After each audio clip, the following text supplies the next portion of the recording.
Hey there, football fans. Well, we're getting closer to mid-season, week 6, and this is a district week, which means we've got a lot of big games, important games. They're going to have playoff implications galore. We're going to start with our game of the week, and that is White at Fletcher. White's got 2 losses, but they have played a very tough schedule, and this is an interesting contrast in styles because White is really a great team on the ground. They've played, like I said, a very tough schedule and beaten some very good teams, coming off a loss to Mandarin last week. Meanwhile, they're going up against Fletcher, who's 4-0. Fletcher is a team that has a ton of talent. They had the most guys on the Super 11 of any squad, but they really haven't been tested yet. They've kind of beaten some teams that they've thoroughly overmatched. This will be their first test, and it's a District 2 5A game, so it's going to go a long way to determining the playoff spots that come out of that district. Remember, Bartram and Parker are in that district as well, so you really don't want to get in a no-in-one hole right out of the gate.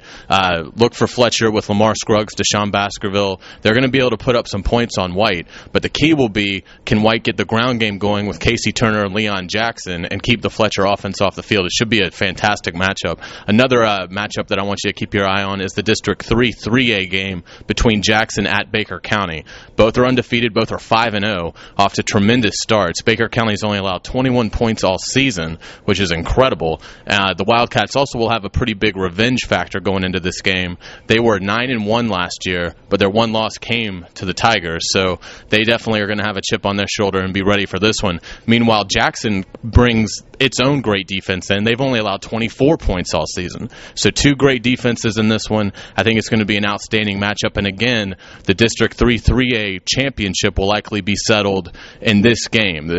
Jackson and Baker seem to be far ahead of everybody else in this district, so look for the winner to host in the playoffs, look for the loser to have to go on the road, but I do think both of these teams will end up in the playoffs, although there is a lot of football still to be played. But 2 great games. There's a lot of other games out there that are worth mentioning, but that's going to do it for me. Get out, see a game, and hopefully you'll enjoy it, and we'll look forward to talking with you in Week 7. Welcome to Week 6 high school football in St. Johns County, where we are now almost officially halfway through the regular season. We'll be, as of tonight, Week 6 games, 5 of those tonight for you.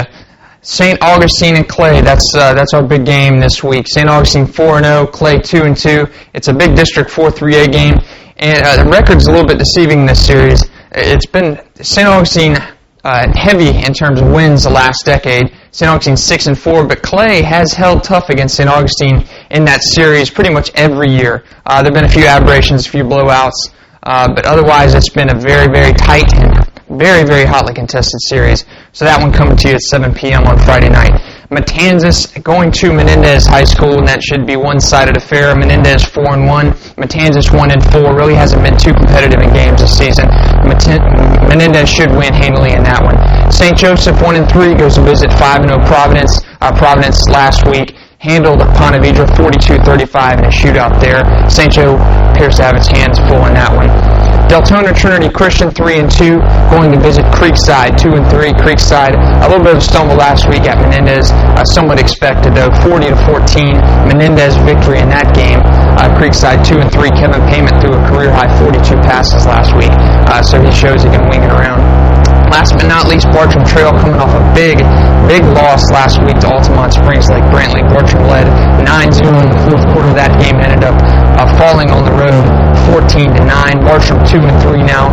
They go in their first district game of the season against Jacksonville Terry Parker. Terry Parker 4-1 has shown that it can beat the big boys. They beat Lake City Columbia earlier this season, so imperative that Bartram Trail gets out to a good start in district play this year.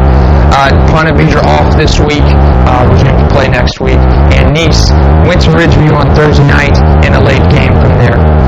Another week of high school football in St. Johns County.